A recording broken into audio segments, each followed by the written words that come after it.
Now next, today we are studying about the Bernoulli's principle. According to this, first we have to know the definition of the kinetic energy, potential energy and the pressure energy. Kinetic energy is what we have told, the energy which is possessed by the motion. Which is possessed by the motion, we are calling it as what? Kinetic energy. Potential energy means it is the energy possessed by the position of a body. Position of a body. In the last, we have studied about the pressure energy. Pressure energy, we have told that pressure by the density of a liquid. Now, by using all these three, we have to define the Bernoulli's principle. The Bernoulli's principle states that the sum of the kinetic energy plus potential energy and pressure energy is always equal in the streamline motion, and it is always at a constant point or a constant. If it is all are constant, then we can tell it has a Bernoulli's principle. Bernoulli's principle states that the sum of the kinetic energy, potential energy and the pressure energy in the streamline motion should be at a constant. Then it is said to be Bernoulli's principle. So according to this, we know that equation kinetic energy is equal to, we are considering half mv square by m. Okay, get cancelled. Let us consider half v square. We are considering these equations in a liquid. The next, potential energy mgh by m cancel, remaining term is gh, and last one is your pressure energy. Pressure energy can be written as P by rho, pressure by the density. Now by using this, we can write this equation as 1 by 2 v square plus gh plus P by rho is always equal to the constant in the streamline motion. If it is constant, then we can tell it has a Bernoulli's principle. This Bernoulli's principle we can explain in the different ways. Bernoulli's principle can be explained in the different ways. Now let us consider the human heart. Okay, when we are considering the human heart, if the man suddenly gets the heart attack, there we are using the Bernoulli's principle. And let us consider the example of a spin ball. Spin ball. Okay. When we are considering the spin ball, when the ball, okay, moving from up and down, when the ball is moving from the up and down, then the velocity will be same. Okay, their velocity will be same. After this, sometime it will come decreasing in the velocity. If it is starting at the same point, it will be the same velocity or a pressure. After some time, what will happen? There will be less in the pressure. That also here we are applying the Bernoulli's principle. And Bernoulli's principle can be also used in the 8 point or to lift the heavy objects. And in the lift also we are using the Bernoulli's principle. Okay, first of all we are given the example spin ball. We are using the Bernoulli's principle in the human heart attack. That time also the Bernoulli's principle can be applied. In the 8 point also we are using the Bernoulli's principle, and to lift the heavy objects or in the lift we are using the Bernoulli's principle.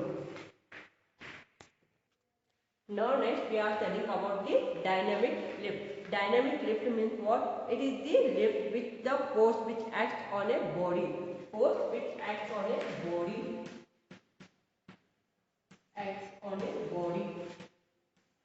Is called as dynamic lift. Here also we are using the air wing. Some examples lift.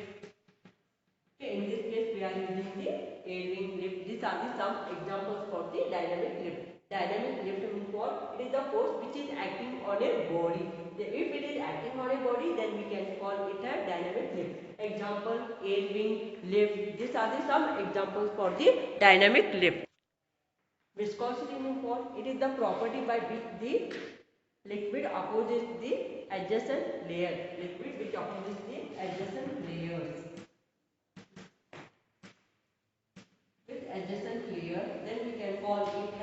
viscosity. Adjacent plane.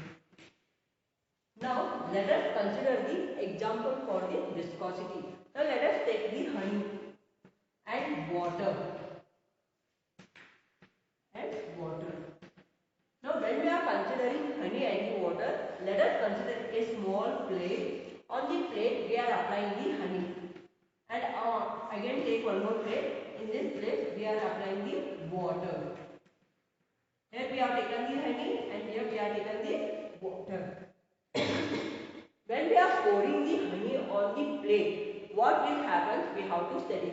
When we are pouring the honey on the plate, it starts slowly to fall on the plate. Little it starts. Okay, and it will be in this shape. Now, when we are pouring the water, what will happen? It will go. Starts to move in all the directions.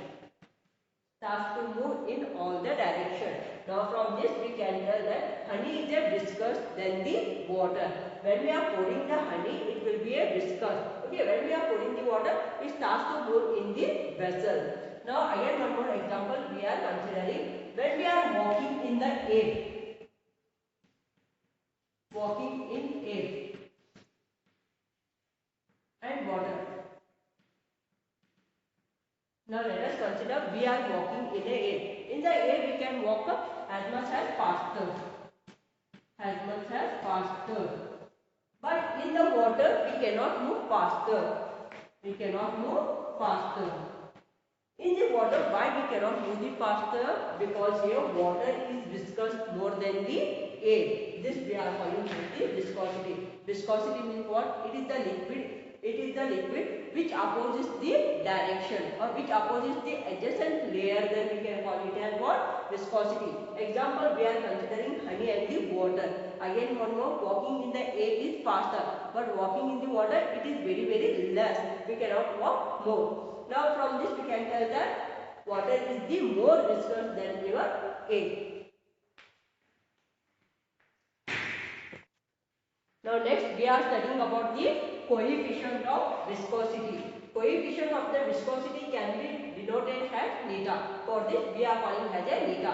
Neta is equal to, we have taken shearing stress by strain rate. We know the shearing stress, okay, by the strain rate. That, or it can be also defined as what? It is the ratio of the shearing stress by the strain rate. We are calling it as what? Coefficient of viscosity. And it is always denoted by neta. So next we have to write the SI unit of the coefficient of viscosity.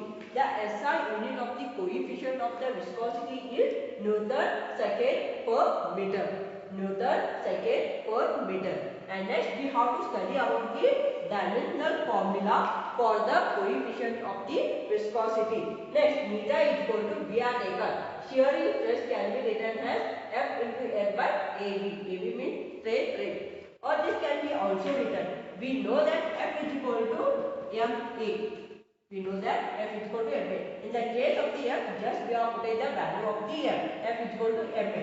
L as it is divided by AB. Next, we know that MA is there. Okay, mass into acceleration.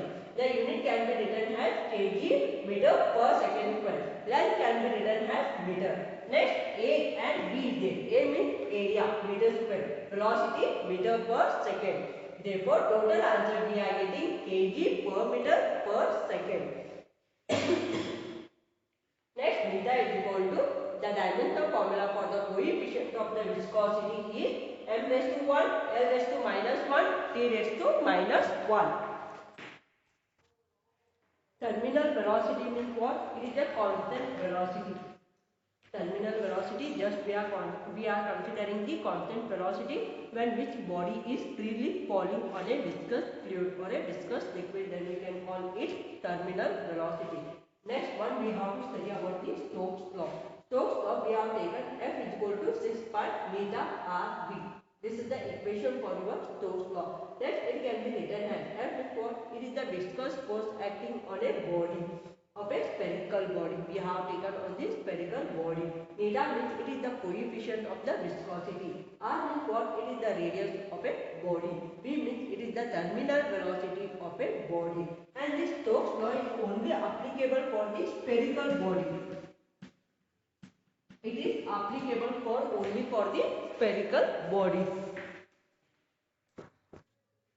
Now next we are studying about the Reynolds number.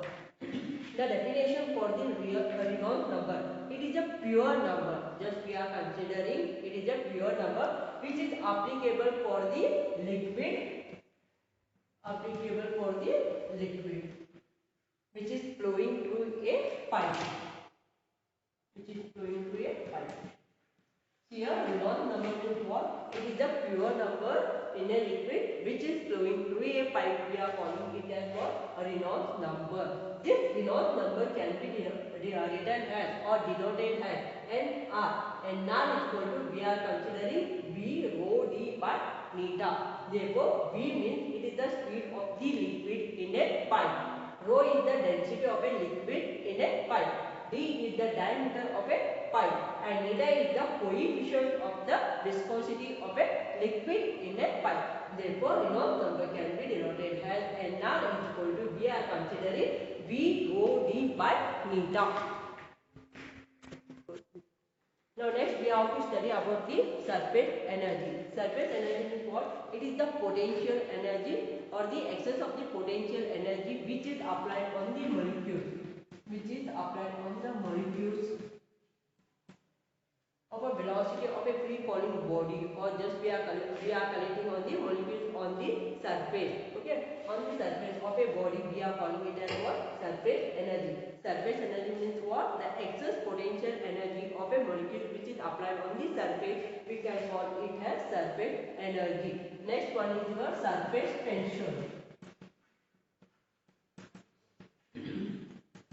The surface tension can be defined as the surface energy, or it is the ratio of the surface energy per unit area of a cross section. We can call it as surface tension, or it can be also denoted as E is equal to ES by capital A, where ES is what? Surface energy, and A is what? Area of the cross section of a surface, or the area of the cross section on the molecules of the surface. We can call it as what? Surface tension. And surface energy means what? In the surface energy we are including the potential energy which is falling on the molecules of the surface. We are calling it as what? Surface energy. These are the two very important. They will ask surface energy and the surface tension.